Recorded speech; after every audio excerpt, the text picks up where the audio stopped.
What's up everybody, bagaimana kabarnya? Sehat? Kembali lagi dengan saya yang mana seperti biasanya saya akan merangkum sebuah film yang cukup menegangkan dan membuat Anda emosi. Dan film ini juga sudah sering dirangkum oleh channel lain yang memiliki thumbnail menggiurkan, padahal biasa saja. Tanpa berlama-lama, inilah The Equalizer 2.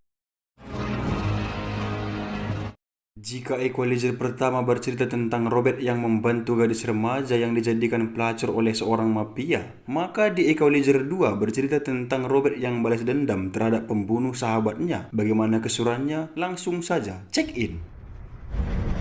Film diawali dengan memperlihatkan Robert yang sedang menyamar di sebuah kereta untuk menyelamatkan seorang anak kecil yang diculik oleh ayahnya sendiri dan hendak dibawa ke Turki. Dan maksud si ayah menculik anak tersebut hanya untuk membuat sang ibu atau mantan istrinya merasa sedih. Beberapa saat kemudian, di saat Robert dan si penculik bertemu di bar kereta, si penculik bertanya, "Kamu orang Amerika ya?" katanya. Lalu Robert menjawab, "Iya." "Apa keperluanmu datang ke Turki?" tanya si penculik. "Untuk menyelamatkan seorang anak kecil yang diculik oleh ayahnya sendiri, yang seorang bajingan dan suka kasar dengan perempuan," jawab Robert. Si penculik yang sadar bahwa yang dimaksud Robert adalah dirinya langsung memerintahkan anak buahnya untuk membunuh Robert. Namun seperti biasa, Robert melakukan hipotesanya dan membunuh semua anak buah si penculik dengan mudah dalam waktu kurang dari 10 detik.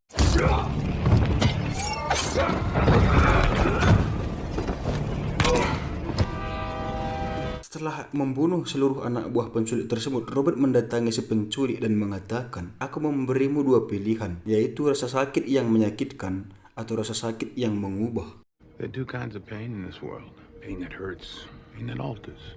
Singkat cerita, entah bagaimana kelanjutannya, si anak yang diselamatkan oleh Robert sudah berada di Deplu, atau bisa dibilang menteri luar negeri lah kira-kira seperti itu ya guys. Lanjut. Setelah mengembalikan si anak, terlihat Robert kembali melanjutkan aktivitasnya menjadi supir taksi. Sebelum kita lanjut lebih dalam, sedikit tentang Robert yang memiliki nama asli Robert Michael adalah mantan agen khusus yang memalsukan kematiannya dengan alasan karena Robert yang sudah bosan dengan tugasnya yang setiap hari harus membunuh dan membunuh. Namun setelah keluar dari kesatuan, Robert pun membantu orang-orang secara acak tanpa harus menjadikannya konten YouTube. Coba saja Anda bayangkan, jika Robert menjadi YouTuber, maka dia akan mengatakan, "Oke guys, hari ini saya akan membantu seorang gadis yang disiksa oleh mafia, yang mana kali ini saya akan membunuh semua mafia tersebut," gitu guys. Saksikan terus ya guys, kan gak lucu gitu kan. Gak lucu dong dia membunuh manusia di dalam kamera. Lanjut.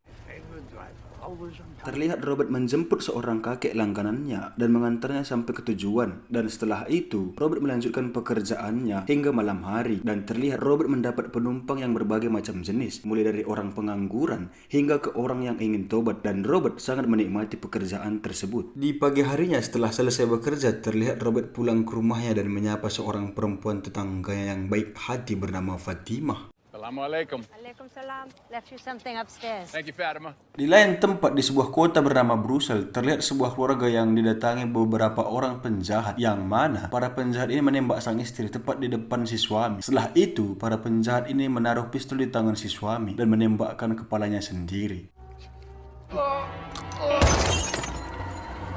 Untuk sebab akibat dan alasan mereka membunuh si keluarga tidak dijelaskan secara rinci ya teman-temanku sekalian. Lanjut. Balik ke Robert yang mendapat orderan dari pria kaya yang menitipkan teman wanitanya, yang mana wanita itu terlihat terluka dan menahan sakit. Karena Robert yang tidak tega, dia pun membawanya ke rumah sakit. Robert yang merasa ada sesuatu yang salah, dia pun kembali mendatangi apartemen si pria dan meminta kamera atau HP yang mereka gunakan untuk merekam perbuatan para pria terhadap si wanita. Need your cameras, cell phones, anything you might have. Namun dengan sombongnya mereka malah mengunci kamar tersebut dan hendak menghajar Robert, yang tanpa mereka sadari Robert sudah mempertimbangkan setiap pergerakan mereka semua. Setelah melakukan hipotesanya, Robert menyerang satu persatu dari mereka dengan cara mematahkan setiap persendian para pria cabul tersebut.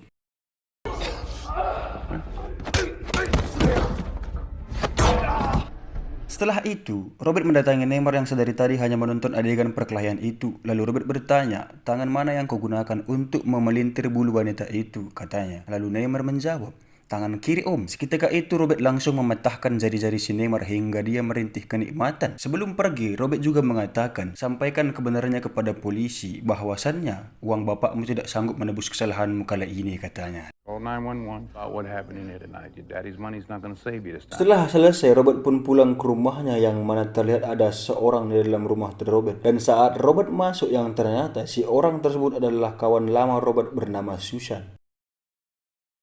Hello, Susan. How's your perfume? How are you? Setelah itu, mereka berdua pun makan malam dan berbincang-bincang tentang perpolitikan dan perekonomian negara yang sering diporoti para koruptor. The other day, and Beberapa saat kemudian, Susan pun pulang ke kampungnya untuk melanjutkan aktivitasnya. Lanjut. Singkat cerita, di pagi harinya, Robert dikejutkan dengan rusaknya kebun Fatimah, sang tetangga, yang disebabkan oleh para gangster pengangguran yang sok-sok kebal hukum yang menjadi parasit negara. Tanpa berpikir panjang, Robert pun membersihkan tembok yang sudah dicoret-coret pada bajingan lem dan bensin tersebut. Beberapa saat kemudian muncullah seorang pria bernama Miles, salah satu tetangga Robert, yang mana Miles ini hidup seorang diri dan bekerja serabutan untuk memenuhi kebutuhan hidupnya. Miles yang melihat Robert sedang membersihkan bekas coretan di dinding tersebut, menawarkan dirinya untuk memperbaiki coretan tersebut karena kebetulan Miles membutuhkan uang. Robert yang mendengar perkataan Miles langsung menyetujuinya. Kita berpindah ke Susan yang sedang rapat dengan rekannya, yang mana mereka sedang membahas tentang pembunuhan suami istri di Brussels, di mana pasangan tersebut bekerja sama dengan agensi mereka. Selain Susan, kita juga melihat peran yang lain, yaitu ada Brian suami Susan dan Deb, salah satu teman Susan dan Robert di dalam agensi dulunya. Di lain tempat terlihat Robert sedang bersama kakek langganannya yang sedang memperjuangkan sebuah lukisan kakaknya, karena hanya lukisan tersebutlah satu-satunya kenangan yang tersisa dari keluarganya, guys. Lanjut. Singkat cerita, pada malam harinya terlihat Susan, Robert dan Brian selesai makan malam. Terlihat juga Robert memberi sebuah data tentang si kakek. Susan juga pamit kepada Brian bahwa dia akan ke Brussels untuk menyelidiki kematian si suami istri salah satu agensi mereka. Di pagi harinya terlihat Miles melanjutkan tugas mengechatnya dan Robert sedang menyusun apelnya. Sedikit informasi, di scan ini tidak ada hal yang penting, hanya untuk menambah durasi aja. Lanjut. Di lain tempat, tepatnya di Brussels, Susan dan Dave sudah memulai melakukan penyidikan kematian si suami istri yang lalu. Setelah itu, Susan dan Dave pun beristirahat di sebuah hotel, dan saat mereka menggunakan lift terlihat dua orang pria besar membawa barang yang lumayan banyak sehingga lift menjadi sempit. Namun karena Susan yang sudah kebelet pipis, dia pun memaksakan tetap naik. Setelah Susan keluar dari lift bersamaan dengan dua orang pria tadi, dan saat Susan masuk ke kamarnya, tiba-tiba dia diserang oleh dua orang pria tersebut sehingga kepala Susan terluka akibat benturan yang keras. Terlihat Susan yang terluka parah sempat melakukan perlawanan, namun perlawanan tersebut tidak berlangsung lama dan tidak membuahkan hasil, sehingga para penjahat yang emosi terus menyiksa Susan hingga terkapar lemas. Robert yang sedang di rumah menerima telepon dari Brian bahwa si Susan, sahabat karibnya, sudah tewas. Seketika itu, dia pun merasa sedih dan langsung menuju rumah Brian sekaligus mengucapkan bela sungkawa. Di saat mereka sedang berbincang-bincang, Brian memberikan barang-barang yang sering digunakan oleh Susan seperti cincin dan juga HP. Di lain tempat, di apartemen dua pria yang sempat menyerang Susan, tiba-tiba apartemennya meledak dan ledakan tersebut disebabkan oleh orang-orang yang membunuh si suami istri. Dan dari sini kita tahu kematian Susan ada sangkut pautnya dengan kematian suami istri tersebut. Tapi apakah itu? Nanti saya kasih tahu. Lanjut. Kita berpindah ke Robert yang mencoba meretas database polisi dengan akun Susan untuk mendapatkan bukti yang lebih konkret dan terjamin oleh IPB dan ITB. Bahkan dia mengulang-ulang video CCTV di lift saat Susan berada di dalam, yang mana kita melihat si pria besar tidak menekan tombol angka pada lift, yang berarti mereka sudah tahu posisi kamar Susan. Dan juga kejadian pembunuhan tersebut sudah direncanakan oleh orang tertentu ataupun orang yang terlatih. Lanjut. Robert yang berhasil mendapatkan sedikit bukti, dia pun menjumpai Deb yang sedang olahraga, dan saat Robert memanggil namanya, seketika Deb terkejut mendengar suara yang tak asing, yaitu Robert temannya. Secara kan Deb tahunya bahwa si Robert sudah mati. Setelah melepas rindu, Robert pun menceritakan bukti-bukti dan hal-hal janggal yang berhasil ditemukan atas kematian Susan kepada Dave. Singkat cerita, setelah selesai menemui Dave, Robert pun pulang, dan di rumahnya Robert membuat sebuah ilusi gambaran kematian si suami istri di dalam pikirannya. Dan di sini dia mendapat petunjuk baru dan menyampaikannya kepada Deb, yang mana pelaku pembunuh Susan adalah orang dalam atau orang agensi mereka. Namun Robert belum bisa memastikan siapa pelaku tersebut. Di pagi hari saat Robert pulang dari tempat nongkrongnya, dia dikejutkan dengan Miles yang tidak melanjutkan pekerjaannya padahal sudah dibayar cash.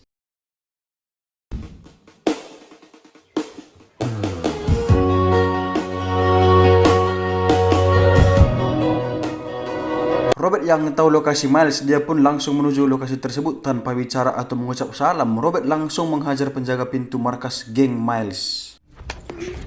Sementara Miles terlihat dipaksa oleh rekan satu gengnya untuk melakukan penyerangan terhadap rival mereka. Miles yang gengsi dan butuh kawan, dia pun mengiyakan permintaan rekan-rekannya dengan terpaksa. Namun tiba-tiba Robert datang sehingga para gangster ini ketakutan. Robert pun membawa paksa Miles. Walau terlihat Miles tidak suka, dia pun tetap keluar dari ruangan tersebut. Setelah di luar ruangan, Robert pun mengatakan kepada Miles bahwasannya jadi gangster itu tidak keren. Tapi jika lo mau jadi keren harus jadi koruptor. Karena walaupun di penjara ada fasilitas dan yang pastinya di penjara itu hanya sebentar. Apalagi kalau kamu berlaku sopan, pasti dibebaskan. Gitu kata Robert kepada Miles, guys. Lanjut.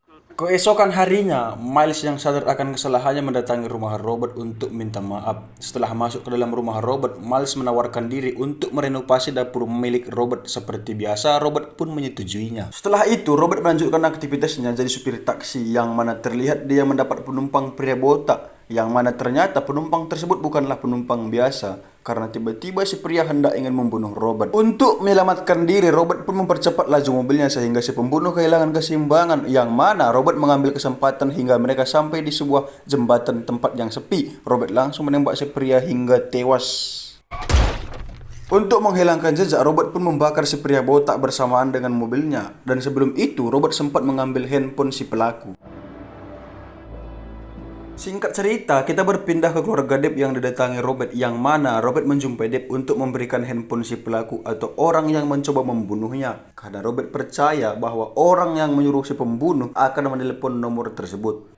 Namun tiba-tiba Robert menelepon nomor handphone si Depp, yang mana ternyata selama ini Depp lah penyebab kematian si suami istri, Susan dan pria botak yang mencoba membunuh Robert adalah atas perintah Depp. Dan yang mana kita tahu alasan Depp melakukan hal tersebut adalah demi uang dan uang dan uang. Karena ternyata setelah kematian Robert atau di saat Robert pura-pura mati, tim mereka sudah dibubarkan oleh pemerintah, sehingga Depp pun menjadi pembunuh bayaran untuk memenuhi kebutuhan keluarganya. Setelah mengetahui kebenarannya, Robert pun menjumpai 3 orang lain pelaku pembunuhan tersebut. Bukannya takut, Robert dengan jiwa setia kawannya malah mengintimidasi mereka berempat dan mengatakan, "Aku akan membunuh kalian karena dunia yang sempurna ini tidak bisa ada manusia seperti kalian," katanya. Lanjut, kita berpindah ke Brian yang sedang berkabung atas kematian istrinya, yang mana di sana terlihat juga Dave dan kawan-kawan datang untuk membunuh Brian. Namun terlihat Robert sudah membawa Brian ke sebuah tempat yang aman. Who's coming after man who killed Susan? Kita berpindah ke rumah Robert, yang mana di sana terlihat Miles yang sedang mengecat rumah Robert. Karena merasa lapar, Miles pun menelpon Robert. Robert yang menyadari kalau Dave datang ke rumahnya segera menyuruh Miles untuk sembunyi di sebuah lemari. Di saat Dave sudah masuk, dia pun menyentir sebuah cermin 2 arah dan hendak menembaknya sehingga membuat Miles ketakutan. Robert yang mengetahui semua kejadian di rumahnya melalui CCTV yang terhubung ke ponselnya langsung menghubungi Dave dan mengatakan, "Kau tahu aku di mana?" Seketika itu, Dave pun keluar dan Miles yang sudah merasa aman langsung keluar dari persembunyiannya. Namun tiba-tiba Dave muncul sembari menodongkan pistol ke kepala Miles. Sedangkan Robert sudah sampai di sebuah pemukiman yang sedang dievakuasi karena terjadi badai yang besar. Yang mana kita tahu tempat tersebut adalah kampung Robert dan mendiang istrinya. Tak lama kemudian muncullah Dave and the gang dan mereka langsung menyusun posisi masing-masing. Dan Dave menuju tempat tertinggi untuk memantau sebagai sniper. Dan 3 temannya menyebar menyisir area tersebut. Beberapa saat kemudian, saat Kovac mencoba memeriksa sebuah rumah, tiba-tiba Robert muncul dan menembaknya dengan tembakan ikan hingga menembus kepala Kovac, yang pastinya Kovac sudah tewas. Setelah itu, Robert mendatangi teman Dave yang bernama Ucok dan langsung menikam Ucok tersebut beberapa kali hingga dia tewas mengenaskan.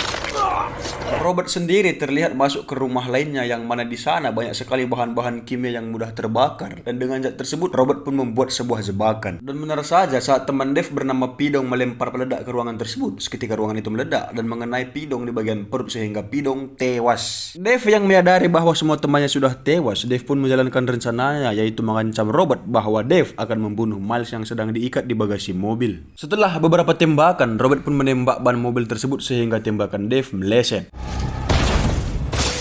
Dan di saat Dave teriak-teriak memanggil nama Robert, tiba-tiba Dave terhempas dan kepalanya terbentur dengan sangat keras. Saat dia kembali bangun, Dave sudah kehilangan posisi Robert. Namun tiba-tiba Robert sudah berada di tower tempat Dave sehingga terjadilah pertarungan di antara mereka. Dan terlihat pertarungan tersebut didominasi oleh Robert karena dialah pemeran utama. Setelah beberapa saat kemudian, Robert menikam Dave di bagian tenggorokan hingga tewas. Belum sampai di sini, Robert pun membuang jasad si Dave ke laut. Setelah semua selesai, Robert pun menyelamatkan Miles yang terluka akibat tembakan Dave dan membawanya ke sebuah rumah untuk berlindung dari badai. Beberapa hari kemudian, Miles sudah berubah dan mulai sekolah karena dia teringat akan pesan Robert bahwasannya untuk menjadi keren, Miles harus menjadi koruptor. Sehingga itu, Miles pun sekolah untuk mengambil gelarnya saja tanpa membawa perasaan dan akal budi. Korup. Lanjut. Robert sendiri terlihat berada di rumah lamanya sembari mengenang sang istri tercinta. Film pun diakhiri dengan istri Dave yang bertanya ke sana kemari akan keberadaan Dave, namun dia hanya menerima janji manis semanis dirimu sahaja. Pesan moral dari film ini adalah, hendaklah kita menjadi supir taksi online tanpa memberitahukan siapa kita ini.